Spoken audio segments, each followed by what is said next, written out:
यूं तो मेरा नाम पायल था, लेकिन सब मुझे काली भी कहते थे। यहाँ तक कि मेरे अपने माता पिता भी कभी कभी मुझे काली बोल देते थे। मुझे इनके मुंह से सुनकर बहुत बुरा लगता था। मुझे लगता शायद वो मेरे काले होने की वजह से प्यार ही नहीं करते, क्योंकि मैं बिल्कुल भी अच्छी नहीं थी, काली भी काफ़ी थी। जबकि मेरे घर में बाकी सब खूबसूरत थे। पता नहीं मेरे साथ ही ऐसा क्यों हुआ था। मेरी मम्मी बोलती कि अपनी दादी पर गई है और पापा बोलते कि अपनी नानी पर गई है। हम लोग बहुत गरीब थे, इसलिए पापा के पास देने के लिए दहेज भी नहीं था, जिससे कोई लालच में मुझसे शादी कर भी लेता। मेरी छोटी बहन की तो शादी हो भी गई थी। पापा ने दहेज तो उसे भी नहीं दिया था, लेकिन वो बहुत सुंदर थी, जिस कारण उसकी शादी हो गई। मैं अपनी जिंदगी से बहुत ज़्यादा तंग थी और ये बात मुझे बहुत ज़्यादा उदास करती थी कि क्या ये दुनिया सिर्फ गोरे लोगों के लिए है। काले लोगों का इस दुनिया में रहने का कोई हक नहीं, जबकि हमें भी तो उसी ईश्वर ने बनाया है। लेकिन मैं किसी और से क्या शिकायत करती। मेरे अपने खुद मुझे बोलते थे कि हम क्या करें, तुम्हारी छोटी बहन की भी तो शादी की है। शादी पैसों से नहीं, भाग्य से होती है। मैं अपनी मम्मी से बोलती कि अगर मेरी शक्ल अच्छी नहीं तो मेरे लिए दहेज का इंतजाम ही कर लो, ताकि कोई दहेज के लालच में आकर मुझसे शादी कर ले। लेकिन मम्मी बोलती कि पहली बात तो दहेज खरीदने की हिम्मत नहीं है, और अगर जैसे तैसे करके बना भी लिया तो तेरी बहन और उसका पति बुरा मान जाएंगे। वो बोलेंगे मुझे तो कुछ दिया ही नहीं, फिर इसको क्यों दे रही हो। लेकिन शायद मम्मी पापा को भी मेरी शादी की कोई फिक्र ही नहीं थी, क्योंकि मैं घर में रहती थी और इनके घर के सारे काम करती थी। यूं ही दिन गुजरते रहे और अब मेरी छोटी बहन कुछ दिनों बाद माँ बनने वाली थी।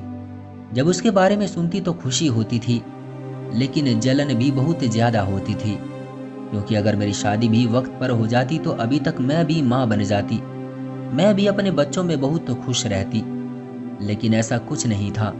और मेरा अपने आप से रोज रात में एक ही सवाल होता कि मेरे साथ ऐसा क्यों हो रहा है, मेरी इसमें क्या गलती है। अगर बनाने वाले ने ही मुझे ऐसा बनाया है। मुझे पता था कि मेरे माता पिता को भी मेरी कोई फिक्र नहीं थी, और अब तो उन्होंने रिश्ते देखने भी छोड़ दिए थे। यहाँ तक कि अब तो वो मुझसे बात तक नहीं करते थे। लेकिन कुछ दिन बाद मेरी जिंदगी में कुछ ऐसा हुआ जिसने मेरे पूरे जीवन की काया ही पलट दी। मैं बहुत खुश थी क्योंकि मेरे लिए रिश्ता आया था, और मम्मी ने मुझे बताया कि तेरे लिए रिश्ता आया है, लेकिन वो 1-2 दिन में ही शादी करने के लिए बोल रहे हैं। पता नहीं कैसे लोग हैं, तुम्हें खुश भी रखेंगे या नहीं। लेकिन मेरी मम्मी ने कहा देखने में तो ठीक ही लग रहे थे, और उन्होंने हमसे कुछ मांगा भी नहीं। शादी करना चाहते हैं तो कर देते हैं, इसमें बुराई वाली कौन सी बात है। मैंने मम्मी से पूछा आपने लड़का देखा है। बोली हाँ, थोड़ी दूर से देखा है, उसका रंग भी तो कुछ तेरी ही तरह काला है। मुझे उनकी ये बात बहुत बुरी लगी। वो शादी से पहले ही अपने दामाद को ऐसे बोल रही थी, पता नहीं बाद में न जाने क्या क्या बोलेगी। खैर मैंने शादी के लिए हाँ बोल दी। मुझे लगा शायद वो भी मेरी तरह इस जालिम दुनिया का सताया हुआ है। इससे शादी हो जाएगी तो हम दोनों की जोड़ी मिल जाएगी, और हम दोनों मिलकर एक दूसरे के दुख दर्द बांटेंगे और जीवन भर खुश रहेंगे। और 2 दिन बाद जब बारात आई तो मेरे होने वाले पति को देखकर सबके होश उड़ गए, क्योंकि जिस व्यक्ति को देखकर मेरी मम्मी ने बोला था कि तेरी तरह काला ही है, दरअसल उन्हें गलतफहमी हुई थी, क्योंकि वो व्यक्ति और मेरे होने वाले पति एक साथ बैठे कुछ बातें कर रहे थे, और मम्मी ने दूर से ही देखकर हाँ बोल दिया था। और वो दूसरा व्यक्ति मेरे पति का ड्राइवर था, जबकि मेरा पति तो बहुत सुंदर और अमीर व्यक्ति था। उसे देखकर तो मैं भी हैरान रह गई थी। वो शादी करने के लिए तैयार और बहुत खुश भी लग रहा था, जैसे वो अपनी मर्जी से शादी कर रहा हो। उसकी मम्मी यानी मेरी सास भी बहुत खुश थी, और मेरी बहन की शक्ल देखने लायक थी, क्योंकि उसकी शक्ल से ही पता चल रहा था कि वो मुझसे जल रही है। और थोड़ी देर बाद आराम से हमारी शादी हो गई। वो सिर्फ अमीर ही नहीं बल्कि बहुत ज़्यादा समझदार भी थे, और मुझे देखकर मेरी बहन बोल रही थी कि इसको शायद इसके सब्र का फल मिल गया। मेरी शादी तो मम्मी पापा ने कंगाल घर में कर दी थी, और इसकी शादी तो ऐसी जगह की है जो खूबसूरत होने के साथ साथ बहुत ज़्यादा अमीर भी है। और मैं भी अपने पति के साथ स्टेज पर सर उठाए बैठी थी। आखिर ये मेरे सब्र का फल था। मैंने न जाने क्या क्या झेला था, पता नहीं कितने ताने सुने थे, लेकिन आज मेरा भाग्य चमक गया था और मेरी शादी इतने बड़े खानदान और इतने खूबसूरत लड़के से होना उन सभी के मुंह पर एक जोरदार तमाचा था, जिन्होंने मुझे बुरा बोलने में कोई कसर नहीं छोड़ी थी। लेकिन आज मेरा सर गर्व से ऊंचा था और इनके सर शर्म से झुके हुए थे। ये आज मुझसे नजरें तक नहीं मिला पा रहे थे, लेकिन मैं अंदर से थोड़ी डरी हुई भी थी और दिल ही दिल में ये सोच रही थी कि कहीं आगे चलकर ये सब बदल तो नहीं जाएंगे, कहीं ये 4 दिन की चांदनी फिर अंधेरी रात वाली बात सच तो नहीं हो जाएगी। खैर, मुझे ईश्वर पर पूरा विश्वास था कि जब अभी तक सब कुछ अच्छा है तो भगवान की कृपा से आगे भी सब कुछ अच्छा ही रहेगा। फिर मैं अपनी ससुराल आ गई। ये घर भी बहुत ज्यादा बड़ा और बहुत ज्यादा सुंदर था। कुछ दिन बाद मम्मी पापा और मेरी छोटी बहन और उसका पति मुझसे मिलने आए और जब उन्होंने मेरा घर देखा तो वो चौंक गए। हमारे पूरे खानदान में कोई भी लड़की इतने बड़े घर में नहीं रहती थी और वो भी अकेली, क्योंकि मेरी सास का घर दूसरा था। ये घर सिर्फ मेरे पति का था। इसमें हम दोनों के साथ साथ बस नौकर रहते थे। मेरा पति मेरे घर वालों से बहुत अच्छी तरह से मिल रहा था, उनको बहुत इज्जत दे रहा था और मेरी सास भी बहुत अच्छे से बातें कर रही थी। उन्हें अपनी दौलत का कोई घमंड नहीं था। और जब मेरी सास ने ये बात सबको बताई कि यहाँ सिर्फ पायल और ऋतिक ही रहेंगे और मैं दूसरे घर में रहूंगी, तो वे और भी ज्यादा हैरान हो गई। बोलने लगी कि एक तो लड़का इसको इतना अच्छा मिल गया और ऊपर से सास भी साथ नहीं रहेगी, ये तो सारे घर की अकेली मालकिन बन गई है। उनकी ये बात सुनकर और उन्हें जलता देखकर मुझे बहुत सुकून मिल रहा था, मगर दिल में एक डर अभी भी था कि अभी कुछ बुरा ना हो जाए, इनकी नजरें मेरा घर उजाड़ न दे और मेरा सपना टूट न जाए। लेकिन ऐसा कुछ भी नहीं हुआ, सब कुछ ठीक चल रहा था। और 2-3 दिन बाद मैं अपने घर गई तो वहाँ मेरी बहन भी आई हुई थी, क्योंकि आज मेरे पति और मेरे घर दावत थी, इसलिए बहुत ही अच्छे अच्छे खाने बनाए जा रहे थे। मेरी बहन मेरे पास आकर बैठ गई और पूछने लगी कि मुँह दिखाई में क्या गिफ्ट मिला है। मैंने जब उसको अपनी मुँह दिखाई का गिफ्ट दिखाया तो उसकी आंखें खुली की खुली रह गई, क्योंकि मुझे सोने का एक हार दिया था जो बहुत ज्यादा खूबसूरत था। फिर मेरी बहन बोली कि मुझे तो एक सोने की हल्की सी अंगूठी मिली थी, वो भी कुछ दिन बाद टूट गई थी। फिर मम्मी बोलने लगी कि सब्र का फल हमेशा मीठा होता है। देखो, तुम्हारी बहन का भाग्य खुल गया, पति इतना अच्छा जो मिला है। हमें भी बहुत महंगे महंगे गिफ्ट दिए हैं। मेरा पति मेरा बहुत ख्याल रखता था। एक दिन मैंने उनसे पूछा कि आप बहुत सुंदर और अच्छे हो, आपका इतना बड़ा घर है, आपको तो कोई भी खूबसूरत लड़की मिल जाती, लेकिन आपने मुझसे शादी क्यों की? तो उन्होंने मुझसे कहा कि मुझे एक अच्छी लड़की से शादी करनी थी। जैसा तुमने कहा था कि मुझे कोई भी लड़की मिल जाती, लेकिन मुझे किसी भी लड़की से शादी नहीं करनी थी। मुझे एक खास लड़की से शादी करनी थी, जो कि तुम हो। रही बात सुंदरता की, सुंदरता तो देखने वालों की आंखों में होती है। मुझे अपने पति की बातें बहुत अच्छी लगी और मैं बहुत खुश हुई, लेकिन कुछ दिनों के बाद मैंने उस घर में कुछ बहुत ही अजीब होते देखा। वो ये कि एक दिन आधी रात में जब मेरी आंख खुली तो मेरा पति बेड पर नहीं था। मैंने सोचा कि टॉयलेट गए होंगे और मैं फिर से सो गई, लेकिन अगले दिन फिर ऐसा ही हुआ। लेकिन आज मैंने उनको पूरे घर में ढूंढ लिया, वो मुझे कहीं नहीं मिले और मैं आखिरकार रूम में आकर सो गई। और जब सुबह मेरी आंख खुली तो वो मेरी बराबर में ही सो रहे थे। मैंने उन्हें उठाकर पूछा कि आप कितने बजे वापस आए? उन्होंने कहा कि मैं कहीं गया ही नहीं था। इसने मुझसे पता नहीं क्यों झूठ बोला था और मैं हैरान थी कि आखिर इस झूठ बोलने का क्या कारण हो सकता है। तो फिर मैंने कहा कि रात में उठी थी और आप कमरे में नहीं थे। तो बोलने लगे, शायद मैं पानी पीने गया था। उनको ये नहीं पता था कि मैंने इनको पूरे घर में देखा था। खैर, मैंने सोचा कोई काम होगा जो शायद मुझसे छुपाना चाहते हो, इसलिए मैंने फिर इस बात का कोई जिक्र नहीं किया। मगर अब ये रोज हो रहा था। एक नहीं तो दूसरी रात मेरा पति रूम से गायब रहता था। सारी रात कहाँ रहता था ये मैं नहीं जानती थी कि वो कहाँ जाता है, लेकिन सुबह वापस अपनी जगह पर ही सोए हुए मिलता था। अगर मैं पूछती तो हमेशा की तरह झूठ बोल देता था। मुझे समझ नहीं आ रहा था कि क्या करूं। फिर मैंने अपनी मम्मी से ये सारी बात बताई तो मम्मी बोली कि क्यों पागल हो रही हो, अभी शादी को 2 महीने ही हुए हैं और तुमने अपने पति के अंदर कमियां निकालनी शुरू कर दी।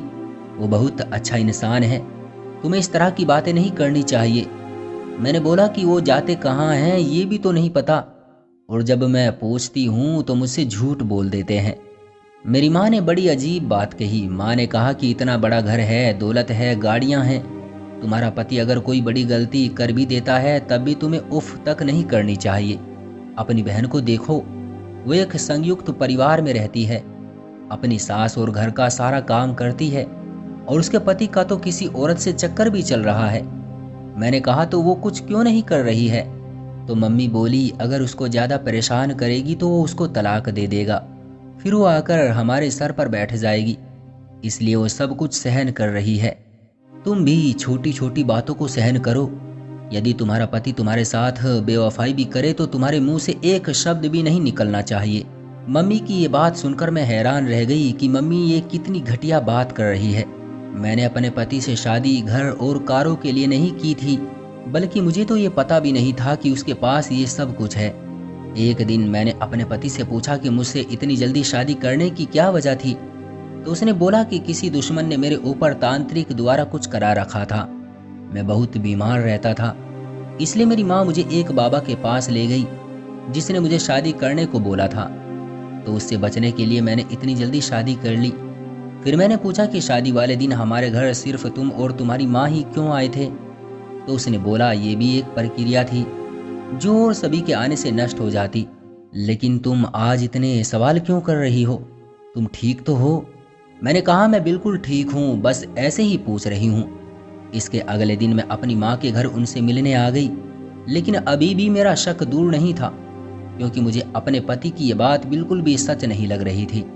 अगर ये बात सच थी तो वो रात में कहाँ जाता था? खैर, मम्मी के घर आए हुए मुझे अभी एक दिन ही हुआ था कि मुझे शाम में अचानक चक्कर आ गई और मम्मी ने मुझे गिरते गिरते बचा लिया और मुझे डॉक्टर के यहाँ ले गई। तो डॉक्टर ने बताया कि बहुत खुशी की बात है, मैं प्रेग्नेंट हूँ। मेरी मम्मी भी ये बात सुनकर बहुत खुश हुई। बोली अब तेरा पति तेरी और भी ज़्यादा मोहब्बत करेगा और जाते ही अपने पति को ये बता देना। फिर मैं अपनी ससुराल आ गई, लेकिन मैंने अपने पति से कुछ नहीं बताया और सोचा कि आज मैं इनका पीछा करूंगी। मुझे देखना है कि ये कहाँ जाते हैं, और मैंने ऐसा ही किया। रात में जब मेरा पति उठा तो उसने मुझे अच्छे से चेक किया कि मैं जाग तो नहीं रही, और दबे पांव उठकर रूम से बाहर चला गया और घर में बने एक स्टोर रूम की तरफ जाने लगा और स्टोर रूम के दरवाजे को बहुत धीरे से खटखटाया तो दरवाज़ा खुला। मैंने देखा कि दरवाजे पर मेरी सास थी। ये देखकर मैं चौंक गई। मेरे पति अंदर स्टोर रूम में चले गए। मैं भी धीरे से जाकर दरवाजे पर कान लगाकर उनकी बातें सुनने लगी। तो मेरी सास बोल रही थी कि हम कब तक ऐसे मिलते रहेंगे, और क्या हुआ उस लड़की का, वो प्रेग्नेंट हुई या नहीं? मैं माँ नहीं बन सकती, इसलिए तुम्हारी दूसरी शादी कराई ताकि वो लड़की माँ बन सके और उसके बच्चे को हम उससे छीनकर उसको जान से मार दे और ये सारी दौलत अपने उस बच्चे के नाम हो सके। ये सुनकर मुझे ठंडे पसीने आने लगे। मैं अब इनकी सारी बात समझ गई। ये औरत मेरी सास भी नहीं थी, बल्कि मेरे पति की पहली पत्नी थी। मेरे साथ बहुत गलत हो रहा था। मेरे पति ने मुझसे इतना बड़ा राज छुपाया और एक शादी होने के बाद भी मुझसे दूसरी शादी की। मेरे प्रेग्नेंट होने का पता चलते ही ये मुझे इसी घर में कैद कर लेंगे और मेरे माँ बनते ही मेरा बच्चा मुझसे छीन लेंगे और मुझे जान से मार देंगे। मैं इनसे नहीं लड़ सकती थी और चुपचाप जाकर बेड पर लेट गई और ठंडे दिमाग से सोचने लगी। और अगले दिन उसी डॉक्टर के पास पहुंच गई, क्योंकि मैं हमेशा उसी डॉक्टर के पास जाती थी, इसलिए वो मेरी हमदर्द थी। यहाँ तक कि मैं अपने घर वालों से ज़्यादा उस पर भरोसा कर सकती थी और वो मेरे विश्वास पर खरी उतरी। उसने मुझे एक बहुत ही अच्छी तरकीब बताई और मैंने अपनी ससुराल जाकर अपने पति से बोला कि जब मैं घर गई थी तो रास्ते में चक्कर आकर गिर गई थी। तो मम्मी को लगा शायद कोई खुशखबरी है, लेकिन ऐसा नहीं था, बल्कि डॉक्टर ने मुझे बताया कि मैं कभी भी माँ नहीं बन सकती। ये सब अपने पति को बताते हुए मैंने रोने का नाटक भी किया और अगले दिन ही उसका असली चेहरा मेरे सामने आ गया, क्योंकि वो तलाक के पेपर तैयार करा लाया था और बोला इस पर साइन करो और मेरे घर से निकल जाओ, क्योंकि मुझे औलाद की ज़रूरत थी जो तुम मुझे नहीं दे सकती। तो अब मैं तुम्हारा क्या करूँगा? क्या फ़ायदा तुम्हारा? मुझे अपनी जान बहुत प्यारी थी। मैंने साइन किए और चुपचाप वहाँ से निकल आई और अपनी माँ के घर भी नहीं गई, बल्कि सीधा पुलिस स्टेशन पहुँच गई। उन दोनों को धोखेबाजी से दो शादी करने की धाराओं में फंसाकर गिरफ्तार कराया और फिर मैं वो शहर छोड़कर दूसरे शहर चली गई। और अपनी सोने की चीज बेचकर वहां एक कमरा किराए पर ले लिया। और कुछ दिनों बाद पड़ोस की एक औरत से मेरी दोस्ती हो गई। वो औरत लोगों के घरों का काम करती थी, तो मैं भी उसके साथ काम पर जाने लगी। और कुछ दिनों के बाद मैंने एक लड़की को जन्म दिया। उस समय उस औरत ने मेरी एक बहन की तरह मेरी बहुत देखभाल की और आज मैं अपनी जिंदगी में बहुत खुश हूँ। घरों का काम करती हूँ, अपनी बेटी को अच्छे स्कूल में पढ़ा रही हूँ। वो मेरी तरह थोड़ी काली तो है, लेकिन बहुत ही खूबसूरत है। लेकिन मैं अपनी बेटी और अपनी उस पड़ोसी जिसको मैंने अपनी बहन बना लिया था, उनके साथ बहुत खुश हूँ और अच्छी खासी जिंदगी जी रही हूँ। तो दोस्तों, ये थी हमारी आज की कहानी। आपका क्या कहना है इस कहानी के बारे में? कमेंट करके हमें ज़रूर बताएं। वीडियो को लाइक करके चैनल को सब्सक्राइब कर लीजिए, साथ में घंटी को दबाकर ऑल पर सेट कर दीजिए ताकि आने वाली वीडियो आपको तुरंत मिले। मैं मिलता हूँ आपसे अगली वीडियो में, तब तक के लिए धन्यवाद।